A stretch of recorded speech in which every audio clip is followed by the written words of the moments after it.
Okay, you guys, it is that time of the week for the reviewer of the week. And this one is from VanDP13.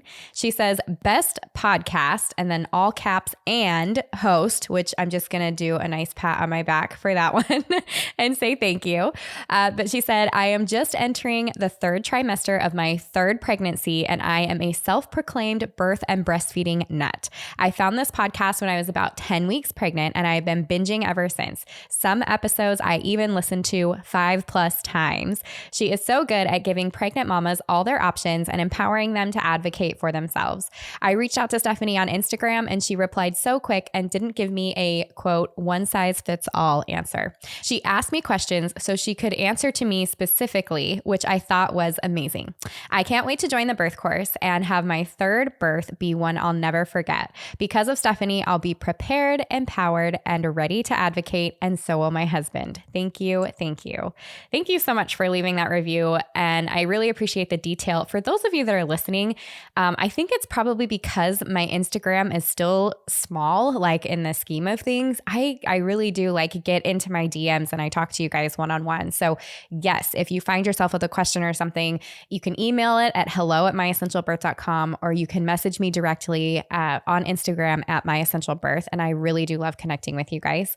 And then for those that are in the birth course, I mean, even recently we're doing like lives and stuff so that you get that more one-on-one support with me. So if you're looking for a good birth course and you want to jump into that, that is a place that you can connect with me and get some of that one-on-one time too.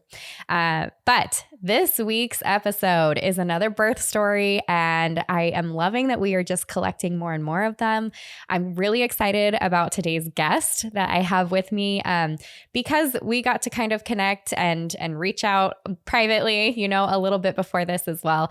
But I can't wait to hear this birth story. So, Marin, will you please take a moment and introduce yourself? Hello, I am Marin, and I am a pelvic floor physical therapist. I've been on the podcast before, but now I can say that I'm a mom, which is super exciting.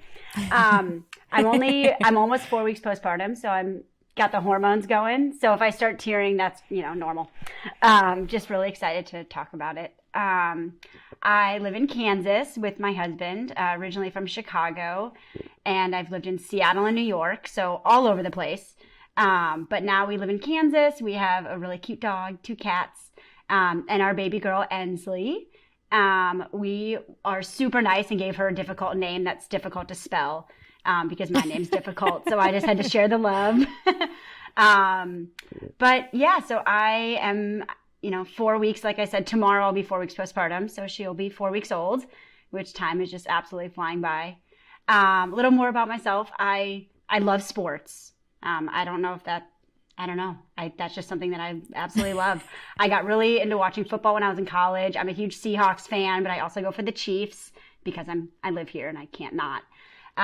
Super passionate about what I do. I'm a physical therapist, and that's most of what I do with my life. I love wineries and breweries, all the things, which has been fun to enjoy the pumpkin beer because I was really looking forward to that being pregnant. And yeah, that's about it. I love to travel. I used to travel a lot, like out of the country, and I've always lived away from my family. So just traveling to see them. Obviously, having a kid is going to make things difficult, but we're actually making our first trip in 2 weeks. We're going to visit my cousin who has a 6-month-old. So really excited about that.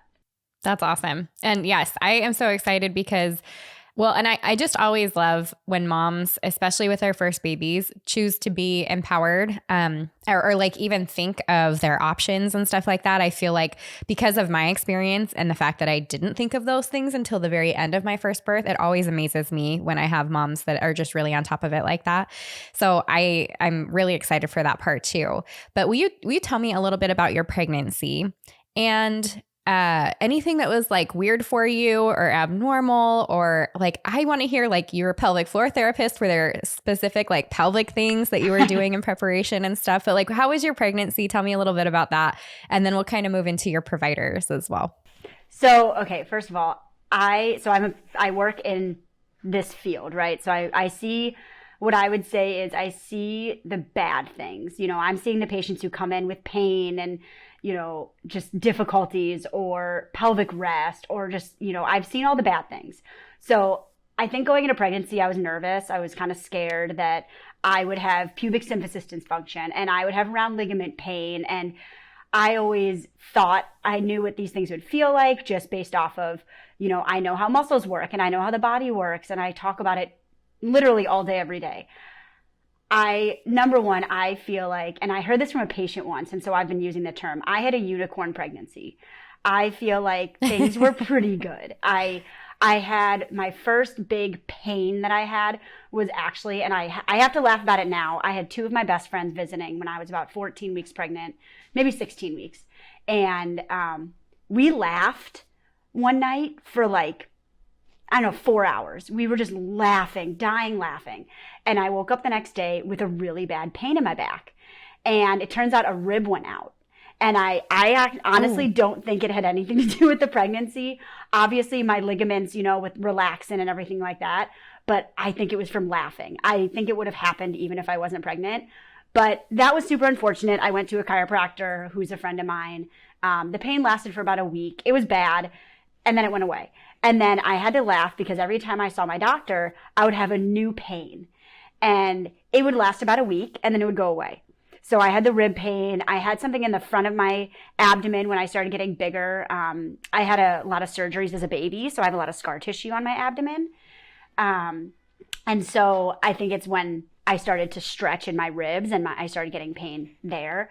But again, went away after about a week. And then I randomly woke up with nerve pain in my heel. That was really fun, and it hurt to walk. And I had one of my colleagues worked on me a little, and I told my doctor about it. And then about a week later, it went away. So I really feel like I had little things that came up, but as a pelvic floor physical therapist, of course, I'm not going to say I knew what to do, but I definitely, I think something that helped me the most during my pregnancy is that I didn't just rest. Like when something would be wrong, I wasn't like, I just need to take it easy. I need to not do anything.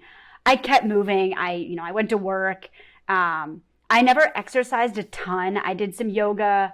I stopped using my Peloton pretty early on. But I just stayed active and I wasn't afraid to move my body. And I think that helped me a lot. I used the exercise ball pretty regularly. I sat on it watching TV all the time. I did my pelvic tilts all the time. I did my cat cows. But I wouldn't say I was like religious about anything. I just tried to not move. I went on, we walk our dog twice a day. So I did that every day. There were maybe a few times because we live in the Midwest and it was really, really hot and humid. There were a few days that I wasn't super up to it, but I also never really got super big. So I think that obviously helped. I didn't have that issue. I never had any bladder or bowel issues. I just feel super fortunate. Just because I know being in this field, like I said, we see the bad things. And so that's just kind of what I expected my pregnancy to be. And so every time I talk to patients or, friends or people who have been pregnant, I honestly just feel super lucky that my pregnancy went how it did. And I also, I know we'll get into the providers, but I didn't have any high risk, which also made a huge difference. The only thing is because of I was born with a birth defect. And so the gestational diabetes, I had to actually do like the pinprick for 2 weeks, 4 times a day. So that wasn't fun. That was the only kind of difference, I guess you would say, in my pregnancy. And then I did get COVID, which was obviously a damper on things. And so with that, I had to have monthly scans. But everything looked great, and I got to see her more. So I honestly can't really complain about that either. So there were a few things thrown our way, but nothing crazy. And again, I just feel really lucky. That's awesome. I think it's really good for women to hear too, that you don't necessarily have to come upon all of the hard things during your pregnancy either. Like some women are pregnant and love being pregnant and have a great pregnancy and there's nothing to complain about. And that's great too. I loved it. So thanks for sharing that. It. Yeah. So yes, tell me a little bit about your providers. And I ask because, like I said, like you were preparing earlier, even though this is your first, like you were gaining knowledge, you knew what kind of birth you wanted, all that kind of stuff. So yeah, what kind of provider did that lead to for you? And did you do any like switching of providers or interviewing different providers, or how did you pick your provider? Any information that way? Yeah. So I'm going to tell this really fast, part of it really fast, but it's how I found my provider. So, first of all, I was referred to her just by a family friend. She had recommended the practice and said that the hospital that they deliver at, which is right next to the office, is one of the best in the Kansas City area. So that is what drew me to the practice. And I was initially with the person she recommended, but she wasn't available on Fridays, and that was the easiest for me. So I switched providers before I was pregnant, just to find an OB in Kansas, based off of days, because my easiest day to get to a doctor's appointment is Fridays. Anyway, so I did that. And then, really long story short, in December, I actually ended up in the hospital with a bowel obstruction because it was a complication of my birth defect, which I haven't had any issues for about 30 years. So ended up in the hospital. I was totally fine. I was there for about 4 days, pretty much just on an IV. They didn't do anything. It cleared up itself. But essentially about a month in later from that, I was referred to the Mayo Clinic. And I was going to be getting surgery this spring, or last spring, I guess. Well, we'd been trying to get pregnant since June before that. And we weren't, and we had an appointment to see a fertility specialist because we hadn't gotten pregnant. They said I had PCOS, all this stuff. Well, I had an appointment with the surgeon at the Mayo Clinic in end of January. And end of February, we hadn't been trying anymore to get pregnant because of all this that had come up. But we kind of were like, if we get pregnant, we get pregnant. It's meant to be. It had already been 6 months since we were trying. So we were kind of like, it is what it is. Well, went to work and I felt hungover on a Monday and I was really confused. And so that night I took a pregnancy test and, well, I was pregnant. And the crazy thing is about 3 weeks before that, I had a blood test to see if I was pregnant and it said I wasn't. But I technically would have been three to 4 weeks pregnant at that point. So pretty much I say this because this doctor that I started seeing had been going through that journey with me of, we can't get pregnant. Okay, now I have to get surgery, all that, we have to put this on hold, all that stuff. So I already knew her. So she's who I continued to see once I got pregnant. And that was a pretty crazy thing to call her and be like, guess what? I think I'm pregnant. And got the, blood test then. And I was 6 weeks pregnant. So crazy stuff. It was just, we feel so lucky because we don't think I was supposed to get pregnant at that point. I had just been out of the hospital literally 2 weeks before. Yeah. And so we think wow. Ensley was meant to be in the world is how we see it. So I continue to see her. And about 9 to 10 weeks is when I really started listening to your podcast and just starting to educate myself on birth and kind of what I wanted my pregnancy and birth to look like. Because to be honest, other than my knowledge in pelvic floor therapy, I didn't know much, just being super candid. And I also got a doula. We hired a doula at that point, which was kind of always my plan. And my husband listened to a podcast, something about for men. And the first thing they talked about was hire a doula. And so I love it. Yeah. So we did that super early. She's like, you guys already found me. So we hired her and, I started not questioning my doctor, but just making sure that she was going to be the right one for me. Because at that point I knew I wanted to be unmedicated. I had some pretty strong opinions of what I wanted. And at first, to be honest, I was a little hesitant and I would come home from appointments and be like, I don't know if this is the best fit. But pretty much just each time I talked to her, she gave me answers that were, she's an OB, so she has to answer certain ways. But at the same time, she could really see where I was coming from, and she answered things well. When it came to, me getting COVID and hearing that people were being induced, she was like, I'm not going to induce you just because you had COVID. She's like, why? There's no reason to do that.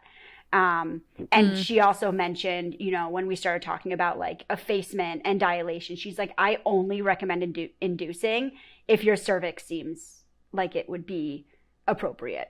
She's like, I'm not going to induce you otherwise. And so that started making me feel more comfortable, that she wasn't just going to induce. And that was a huge, huge thing for me. And the only thing that at the beginning, when I mentioned going unmedicated, one of the first things she said to me, which honestly turned me off at first, and then I kind of just accepted it as I went and realized she was just kind of trying to tell me worst case scenario, is if there was a complication, and I was unmedicated and they needed to do a C-section, and it was at a certain point, they would potentially need to put me under. And that's just, I think, worst case scenario in any situation for any mother. And so she told me that first, when I first said I wanted to not use an epidural. And I was a little turned off by that, but I talked about it with my doula a lot. And I think she was just trying to, I was still so early in my pregnancy. I had plenty of time to kind of prepare. And my doula was like, if there's ever a discussion of induction, we will prepare your cervix, is kind of how she put it. She's like, we will make sure your body's prepared. So pretty much just every time I asked her a question, she gave me a good answer. There was one time that I did call a birthing center here, just based off of not even my doctor, but more so what I'd heard about the hospital, that they were very, what's the word? Not induction heavy, intervention heavy, very intervention heavy. And that I would be kind of in an uphill battle. And I did not want to feel like that going into my birth.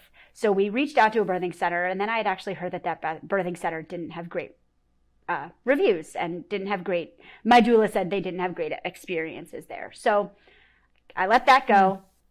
I had another conversation with my doctor, and I was like, you know what, we're going for it. I'm going to stick with this. And that was honestly at 35 weeks is when I started questioning the hospital. Awesome. Yeah. So it wasn't her. It had nothing to do with her. It was more about me just being worried about the hospital. And she actually is a very new doctor. She was the newest in the practice. And how I looked at it too was, I'm a fairly new physical therapist. I've only been doing it for 3 years, and people trust me. I get people better. And so I was like, I can't just not choose her because she's new. And honestly, I think it's helped because she's not, quote unquote, stuck in her ways. I think she's very open, even though she hasn't been doing it as long. And I honestly wasn't someone who questioned rates with her. I didn't ask, what percentage of your patients, because she's so new. I didn't think it would be accurate, of who she is as a provider. So that's not something I questioned, which, I don't know. I think it was fine. But at the end of the day, she's not who delivered my baby. And that's something that that was something that was really big in my birth story. She's not who delivered my baby. And I actually got the one woman in the practice I didn't want. So all that being said, she walked into the room the day after Ensley was born, and I started crying, and I felt like I saw an old friend. It was like the weirdest experience, but made me really, really confident in my decision to have stayed with her, if that makes sense. Even though she's not the one who delivered the baby, I feel really good about her helping me through pregnancy, I guess. So I love that's that. Pregnancy. Something that you shared that yeah.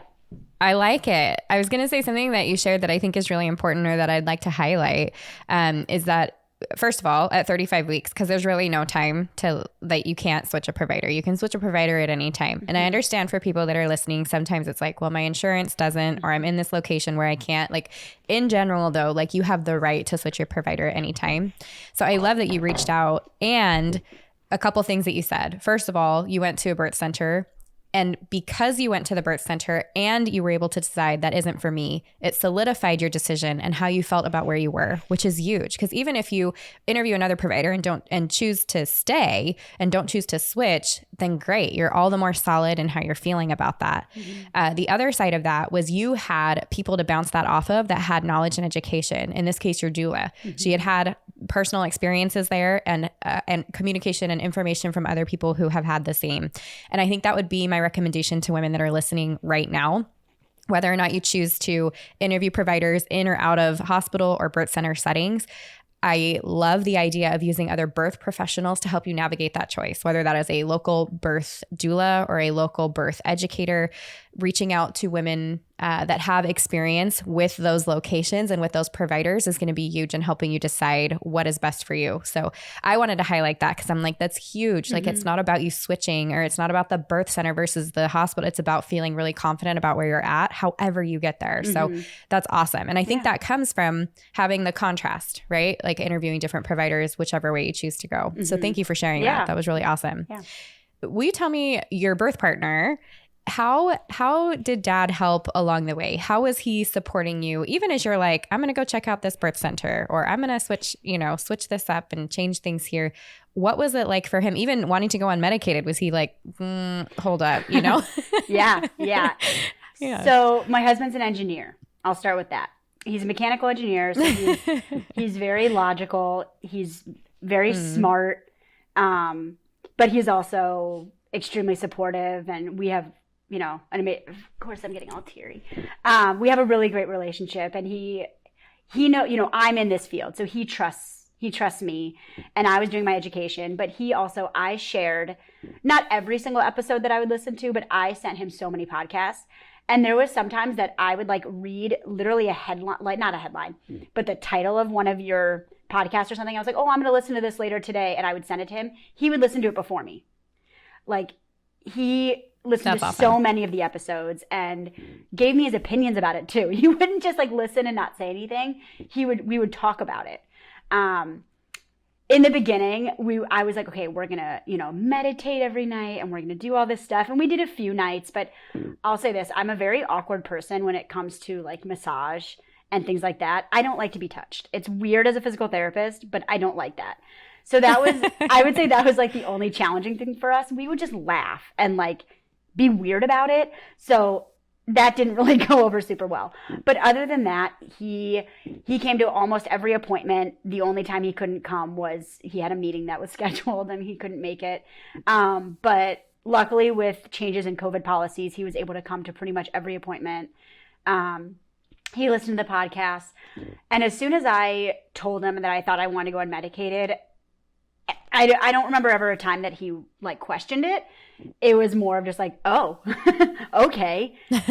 Because he knows, and this is something my doula always laughed at. I always say I don't have a pain tolerance. I kept saying that to her, and she keeps reminding me. She's like, are you freaking kidding me? Just based off how my birth went. She's like, why did you keep saying that?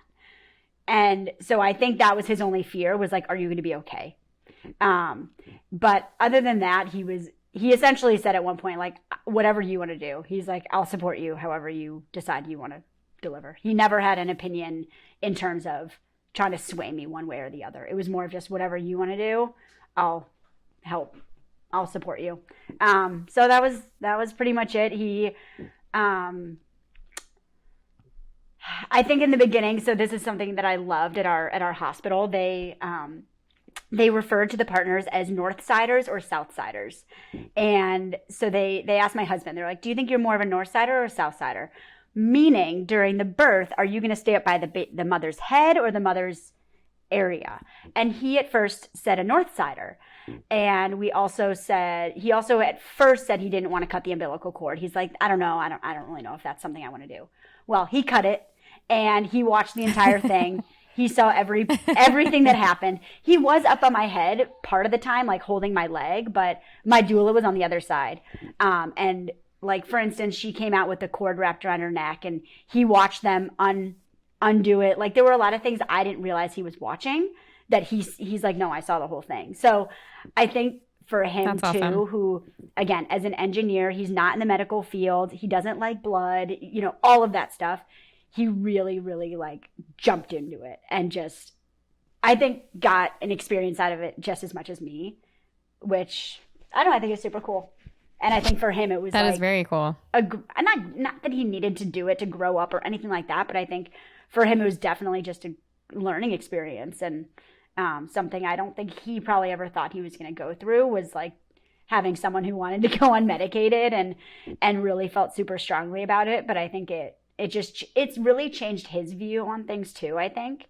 And it's incredible how educated he sounds about it, birth and pregnancy and everything, just going from, we both don't have younger siblings. We didn't grow up around babies. Like, it's not something that we were experienced in at all.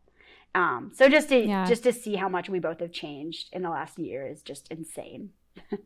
So I love that. You know what you talked about? You said you guys did some meditation together. Maybe that wasn't really your thing. Massage wasn't really your thing.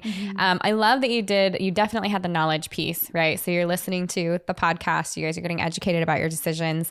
I'm assuming that you did your 3 exercises fairly consistently. Yeah. Yes. You're nodding. Okay. I did. And especially she was breech at 28 weeks, which I know a lot can change at that point. But at 28 weeks, I got very consistent. I did a lot of inversion. I did all the exercises a lot. Good. I did my squats all the time. Anytime I showed my patient exercises, I would be doing my squat at work. So there were a few things that I did very consistently and then a few things that I didn't. I love it. And that's totally normal and totally fine. Yeah. Are there other things that stand out to you though, that are like, this is the nitty gritty of how I prepared for my birth? Like I did these on a daily basis, or I spoke this way, like the kind of like the mindfulness side of things. Were there things that you were really good about or that you think really had an impact on your preparation for your birth space? I will say, I ate a lot of dates at the end. I know that's a super like tangible thing, but I ate a lot of dates. And I was actually I was 80% effaced at like 37 weeks. And then I was 100% effaced at 40 weeks. And so I did the dates. I did some of the leaf tea, not as consistently. I didn't like the taste of it. So I did the dates a lot. So that's something that I will say I did a lot. I don't know if it actually made a difference, but for me, I'm going to say it did. I did the deep squat all the time. I tried. I know there were times that you talked about, trying to increase your time. I think the most I ever went was like 5 minutes, but I just did it all the time.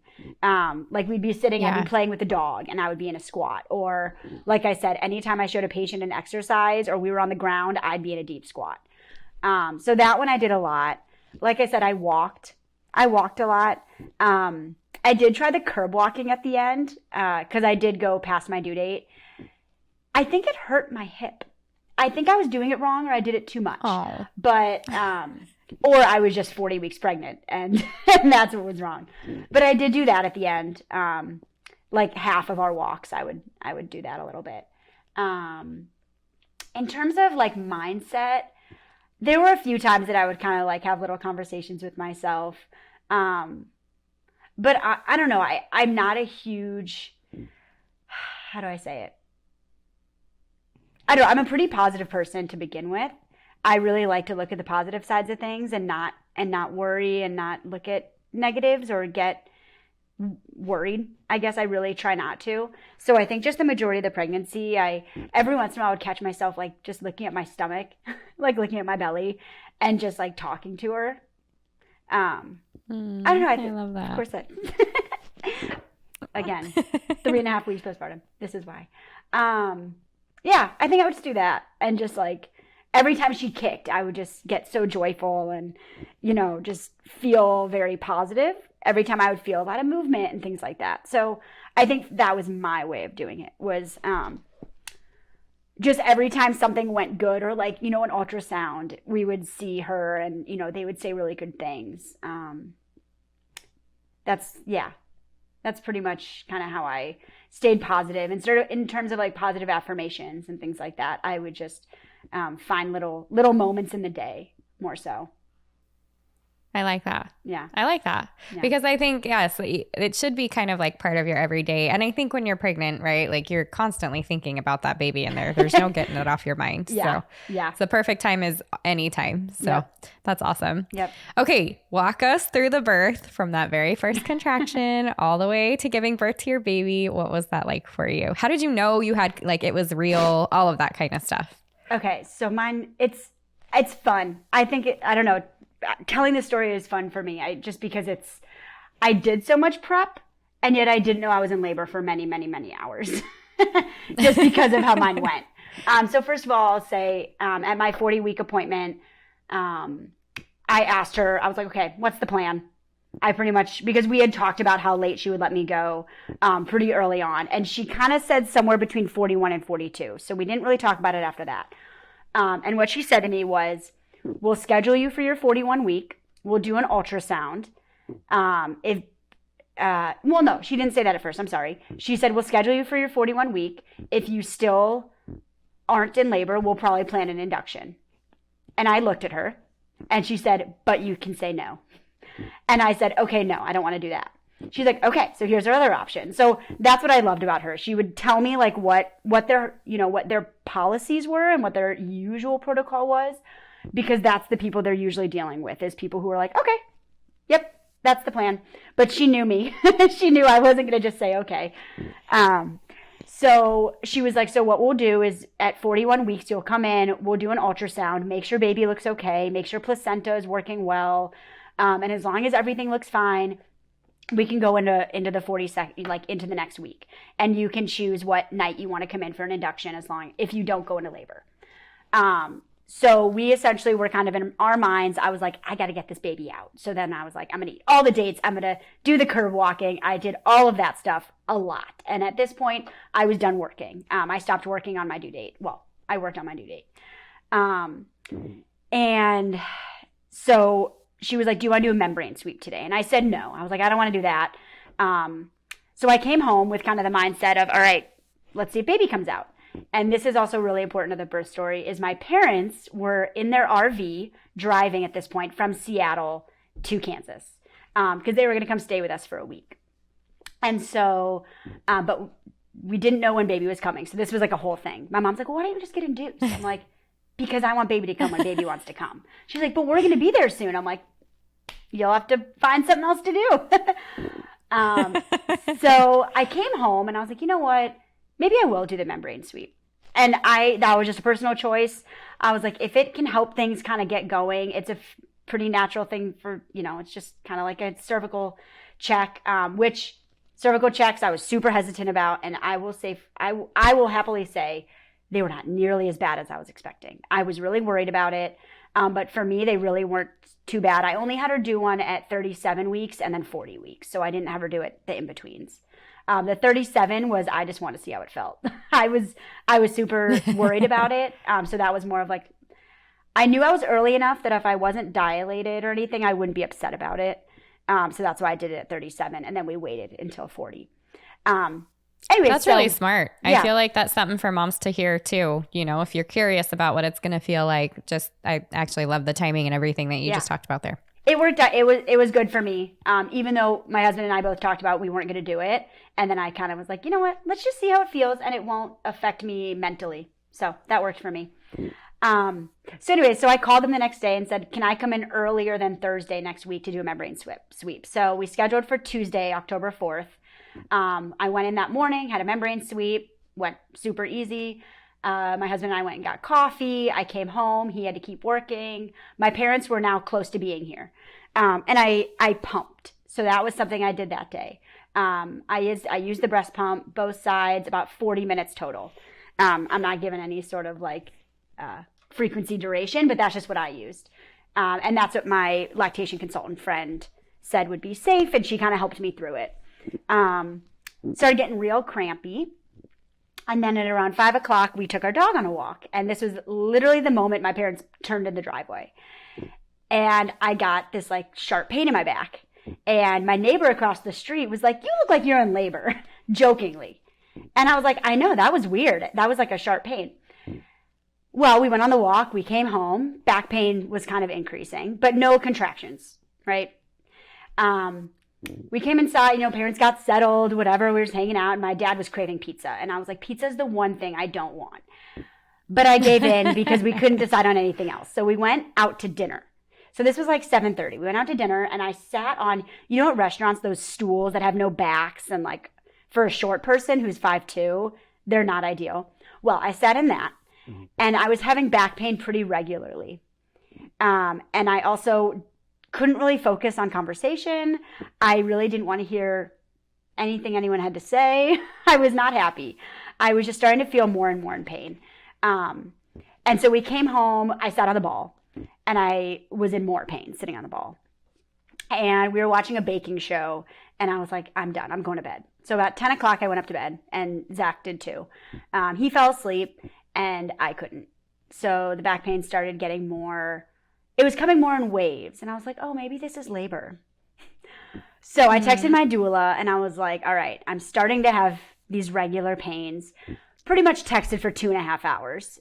I let Zach sleep because I had a feeling this was going to turn into baby coming. And I was like, I want him to get as much sleep as he can while I'm okay. So at this point, everybody else in the house was asleep. I went and took a bath. And that actually felt really great. That was the only time that I'm going to call it back pain because I did not know I was in labor yet. It was the only time the back pain kind of subsided a little. It still came in these waves, but it wasn't horrible. And I actually was reading and I was fine. So I had probably 2 contractions and they were probably about like 10 minutes apart. So I was in the bath like 20 minutes. I got out, and then it just kind of started getting worse and worse. And at about 12:30, my doula was like, you should start timing it. So I woke Zach up and she sent us an app. I can't remember the app's name, but she sent us an app. She's like, use an app and have him start timing the contractions. They were so random. And I thought my contractions were going to be like, every 10 minutes, for 1 minute, for an hour. I was just in this la-la land of it's going to be perfect. Mind you, I still had not felt anything in the front. My abdomen was just chilling. It was all in the back. So this went on for about 2.5, 3 hours. Zach wasn't really telling me the timing of the contractions, but I think that's because they were so random. Some lasted 10 seconds, some lasted 2 minutes. At about 3:30, I started noticing discharge more consistently, and I also had to go to the bathroom, but I couldn't go. I felt super constipated. And then within about an hour, I couldn't stop going to the bathroom. So it switched. And things get a little fuzzy at this point. But I just remember I was in pain pretty much constant. Sitting on the ball didn't help. Nothing helped. I was curled up in a ball on the couch. And at this point, I love Zach and he did everything great until this point. He had to go email his work that he wasn't going to be in the next day. And what was probably about like 3 minutes felt like 25 minutes or 2 hours that he was gone. And I was so mad. I was texting him. I'm like, come back. What are you doing? I was like, I'm going to go wake up my mom. This is ridiculous. I need you here. He came back upstairs within like a minute, but it felt like forever. And at this point, I felt like I was just constantly having a contraction. And I was like, I have to pee. So I went upstairs. And at this point, my water had not broken. I did not think I had seen a mucus plug. There was no blood up to this point. I went upstairs and tons of blood. And I was really scared at this point because I didn't know what happened. So clearly mucus plug was there and then more. So this was about 5 o'clock. So we called my doula. And we were in the bathroom. Zach was standing there. I was sitting on the toilet. And we called her. And I wasn't crying, but I was definitely like worked up. And I told her what happened. And mind you, we had been texting all night. She did not sleep. I think she told me she slept 15 minutes. So we'd been texting all night. And I got a contraction, a back pain while we were on the phone. And I couldn't control my breathing. And she was like, you guys need to go to the hospital. It's time. And so Zach, we hung up. He got the hospital bags together, which were pretty much together. Just a few things that had to be thrown in. And finally, my parents woke up. They slept through all of this. And they came in and they were like, is everything okay? And we're like, well, I don't think I talked. I think Zach was like, yeah, we're going to the hospital now. She's been having contractions all night. We come downstairs and I'm like leaning on our... just a cabinet that is now our diaper changing table downstairs. And my mom told me something that really stood out to her is I told her I was scared. And I didn't really remember saying that, but I think it like hit me like, holy crap, it's happening. And I still had not had a contraction in my stomach, like in my abdomen. And so for anyone listening, I had back labor. I had no idea what back labor really was. I had heard of it. I did not have any expectation of this. So that threw me for a complete loop. I just was, I don't know. It was horrible. It hurt a lot. And it's just not at all what I expected my labor to be. So that is why I did not think I was in labor until about 5 o'clock. So we went to the hospital, and while we were in the car, and the hospital's about 15 minutes away. So while we were in the car, I told Zach, I was like, I still don't want an epidural. I was like, I still don't want one. And I just needed to say that. I needed to get, voice it so it wasn't just with me. So we get to the hospital. we walk in, and the first thing I said is, do I have to put a mask on? And the woman just kind of looked at me, and I was kind of screaming, so she just shook her head. So we checked in, they walked us up. And so mine and my husband and doula's goal was for me to get to the hospital between 6 and 8 centimeters. That was the goal. I was 6 centimeters, and so I was happy, but I had no idea how much was left for me. You know, I didn't know how much time was left. Sure. And I was like, do we have my birth plan? And so we pulled out my birth plan, and they were like, okay, so you still want to go unmedicated? And I was like, yep. And they're like, well, you're doing a great job. You're already 6 centimeters. We're really proud of you. And they were so nice. And this is what I was so scared of, was the nurses, to be honest. I was so scared that they were going to just push me in to get an epidural and make me question myself. And they were just so kind. The only bad thing is they took forever to get my hep lock in. I was so dehydrated. And I'm a small person, so they had a really hard time. So I'm having these contractions. And then I said I had to go to the bathroom. And they were like, you do? And I was like, yeah, I really have to go. And they were like, number 1 or 2? And I said, I don't know. I think 2. And they were like, you're in labor. You don't have to go to the bathroom. So I was like, but I really have to push. Like, I felt that urge. And this was the first time I'd felt that. So they're like, okay, we're admitting you. I changed, whatever. I put a gown on. I had this whole thing. I wasn't going to wear a gown, but I was like, you know what, whatever. I don't care at this point. So I put on the gown. I put on their socks. I put on their mesh underwear. I was like, I don't care. So I go into the room, and it was shift change. It was 6 a.m. and it was kind of shift change. So we met one nurse, and she transitioned us to another. And I essentially kept having to push, and I kept pushing. And the nurse was like, you have to stop. You can... what did she say? You can swell your cervix if you keep pushing. And she was really nice about it. But she kept just reminding me, and that was the hardest thing for me, was to not push. I didn't even feel like it was a contraction that was hard anymore. It was the sensation and trying to not listen to my body, because I wanted to push. And Zach was doing counter pressure. That's all I wanted. I didn't want to do anything else. I didn't want candles. I didn't want a bath. I didn't want anything. I just wanted counter pressure, because it was all in my back. So essentially, I finally let her check me, and I was 8 centimeters. And so that had been about an hour and a half. She was like, we're going to call the doctor. And so this is where the fun comes in. She said the doctor's name, which I'm not going to say. She said the doctor's name. And in my mind, I'm like, that's not who I wanted. I'd seen her once in the practice, and we just didn't jive.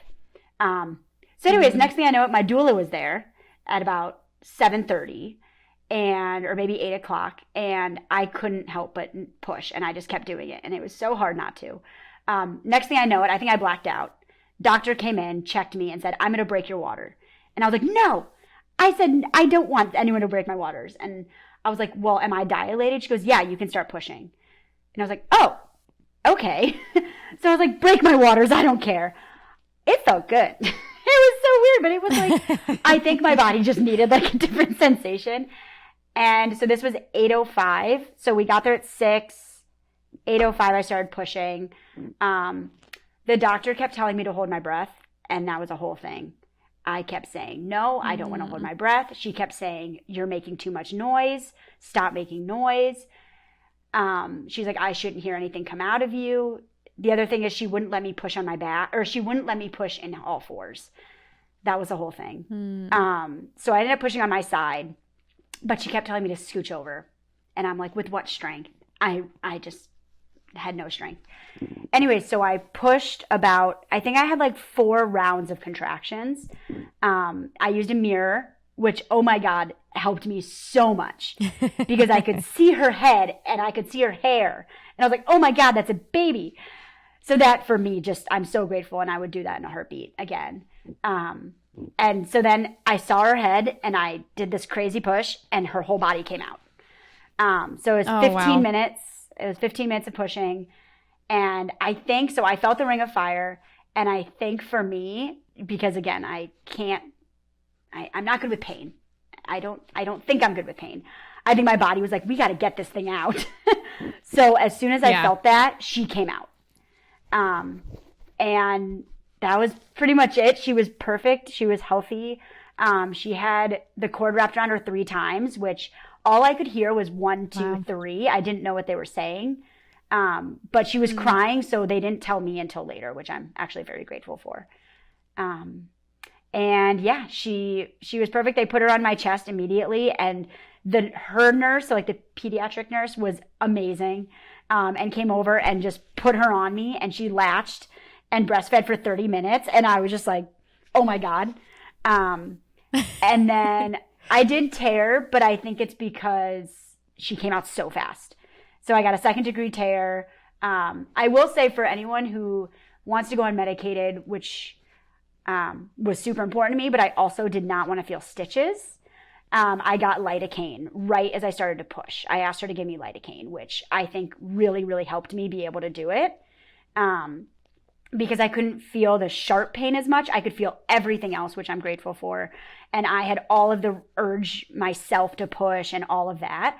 But it took away just that edge of sharpness, which I think for me made it a much better experience. And then I couldn't feel the stitches, which thank God for that. And yeah, and then they gave us the golden hour that everybody left. And it was just my husband and my doula and the baby and I. And we just kind of like talked about everything. And this is why I'm so glad I had no medication, is because I was just completely, as soon as that ended, I was completely me again.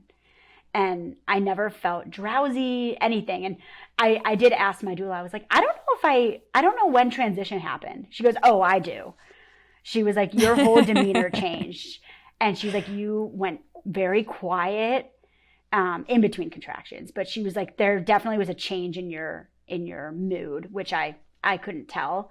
I think I was more kind of upset that I wasn't pushing how I wanted to, and kind of arguing with the doctor a little bit. The other thing that happened is I said I didn't want Pitocin after for the placenta. She pulled the placenta out and then essentially not forced me to get Pitocin, but made me feel really guilty that I clotted. Coerced. Yeah. Yep. So I ended up getting the Pitocin, which I wasn't happy about, but it is what it is. At that point, I was just so happy that the baby was there, and I was fine. Baby was fine. So at that point, I kind of just like let it go. I was like, I had the birth that I wanted, and that's all that mattered at that point. So, yeah, after that, my doula took 1 million photos, which, oh my God, I don't know if anyone else has a doula, awesome. Ask them to do that, because I still look at those photos. They're extremely raw, extremely vulnerable. Like, oh my God, my boob is out in all the photos. But like, this is funny. I didn't realize my legs were up in stirrups at one point getting the stitches. I don't even remember that. And I was like, when did that happen? So it's just really cool to look back, because during that period, I blacked out. I completely blacked out. And so seeing that was just really cool. And yeah, I still am in shock. I think for about a week, I just couldn't believe that I did it. And I didn't need an epidural, because that was just like the biggest fear of my life, was whether I would need an epidural, and just so much back and forth. And I'm just so proud that I did it. And that, Ensley did a great job too.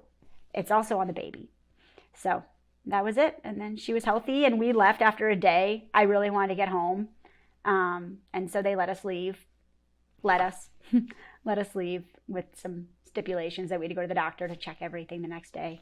But yeah, that was it. And healing has been, up and down. I had some pressure, but I used my V2 support that we've talked about. Nice. And that really, really helped.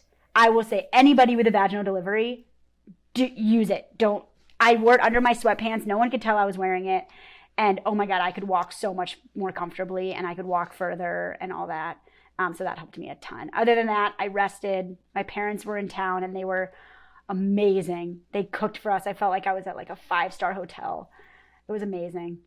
And then they left, awesome. Which really stunk. But yeah, and now I'm just enjoying time with the baby. Well, that's awesome. Yes, yeah. I hope you have plenty of time soaking up those newborn snuggles and reflecting on the good and other parts of your birth, and kind of working through that, and hopefully looking back at it with a lot of joy. Yeah. I love to ask moms at the end of these birth stories, what advice do you have for other moms that are preparing? If you could put it into like 1 or 2 sentences, what would your best advice for moms be? I would say Number one, educate yourself. I think there's so much about birth that going to your OB or whoever you see, your appointments are a few minutes. You're not going to get the information from them. So educate yourself, ask questions, read, listen, talk to people. Don't be afraid to ask questions of anybody. That would be my number one is just educate yourself, because then you know what your birth can look like if you want it to look a certain way versus if you don't care. Yeah. Then you know. And educate yourself on back labor. I think this is something I've told a lot of people. I've had a few patients who have had it, but I never really asked what it meant. I thought it just meant your back hurt during labor. I didn't realize you would feel it. So for me, I went 5 hours thinking I wasn't in labor, which was really discouraging because I thought I was going to be dealing with this for like a day because my doula and I thought it was early labor. So back labor is a thing. If you're having regular back pain that comes in waves, it may be labor. That's my other piece of advice because it's just not something I was prepared for. I love it. Well, thank you for taking the time to share your story and be so vulnerable with us. And I really appreciate it. So thank you. Of course. Thank you so much.